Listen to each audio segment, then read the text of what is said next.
Secretary General-elect Olin Zhao, distinguished delegates, ladies and gentlemen. I am pleased to be here at this important conference that is charting the way of the Union into the future. It is pertinent that this meeting is taking place in the Republic of Korea, which is an exceptional model of technological development in general and ICT in particular. Allow me to congratulate Secretary General-elect Olin Zhao and the team that has just been elected to steer the ITU for the next 4 years. The world, particularly we in the developing countries, have seen the immense opportunities of a connected and borderless world. Our collective aspiration is to further extend these possibilities to all of mankind. In this undertaking, I want to reiterate to the new ITU leadership Rwanda's commitment to remain a fully engaged partner among others.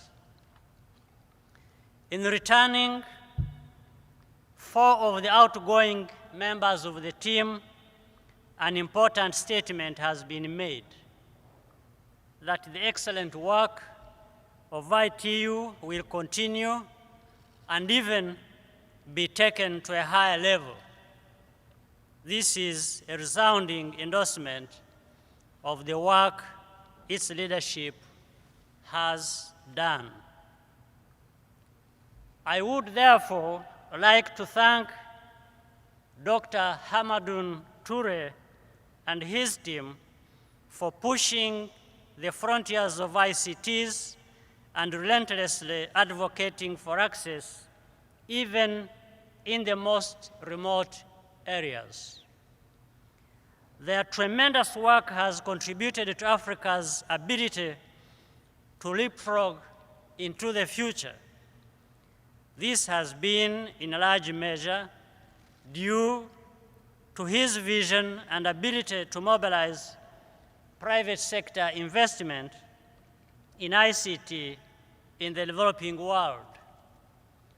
For example, at the time of planning for the Connect Africa Summit, $55 billion had been pledged.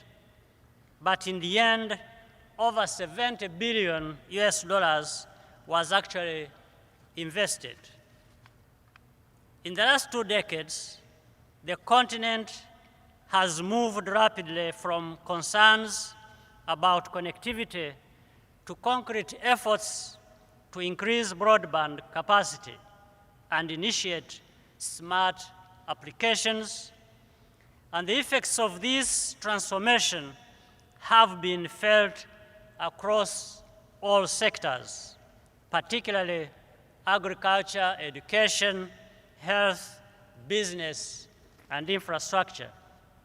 In governance too, ICT has increased communications between governments and their citizens, making leaders more accessible and promoting accountability. But even beyond Africa, ICT is supporting openness between peoples, paving the way for real trust and greater understanding. As a result of more open borders and removal of other barriers globally, markets are expanding, productivity and competitiveness are also rising, and more significantly, there are more opportunities for individuals, corporations, and nations. Everyone has played a role in this digital revolution. We in Rwanda are firmly invested in this effort and are happy to be associated in a modest way with the spread of ICTs regionally and globally, mainly to the usually underserved. Domestically, we have placed ICTs at the center of our education and development programs. But in an increasingly integrated and borderless world, more is required. Capacities for utilization and innovation have to be built at regional and global levels, and we continue to engage in these efforts. In conjunction with the African Development Bank, an ICT Center of Excellence for the East African region has been established in Kigali.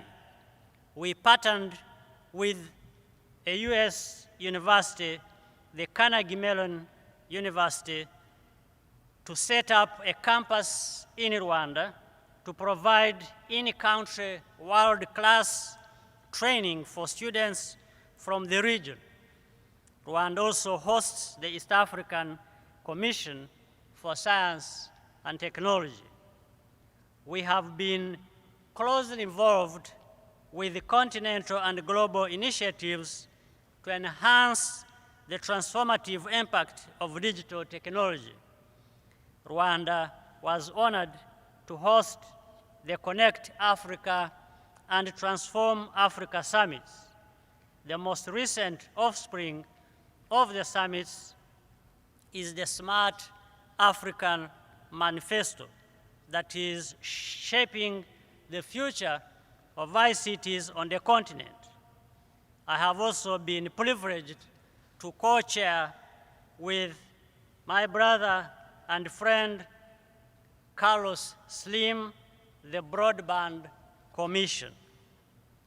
ICT has always been a future-looking technology, and so today we must look to the next development agenda in line with ITU's own 2020 vision and Smart Africa Manifesto. Allow me to say a few things about the Smart Africa Initiative. This strategy is founded on a future where the world's people are connected among themselves and with their environment, powered by emerging technologies such as Internet of Things, big data, and cloud computing. It is a future in which ICTs continue to help humanity make advances in education, healthcare, and ensure food security. It is a future where ICTs fuel economic growth through deeper financial inclusion, innovation, job creation for the youth, as well as empowerment for women. This is a future in which we are committed and one that we owe to future generations, one that is sustainable, inclusive, and secure. ICTs have been a great enabler for critical areas like MDGs and will certainly continue to be a key prerequisite for sustainable development. For this to happen, it is critical that there is constructive and mutually beneficial partnership between all the key actors in the industry.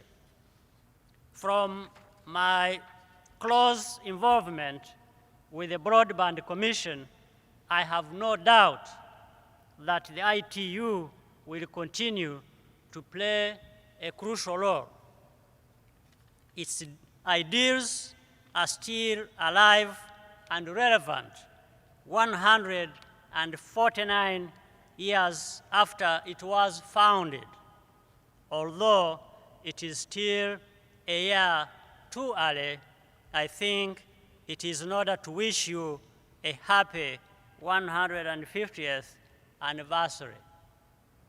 Returning to the Broadband Commission, for its entire existence, it has been advocating for broadband to be integrated into the development process.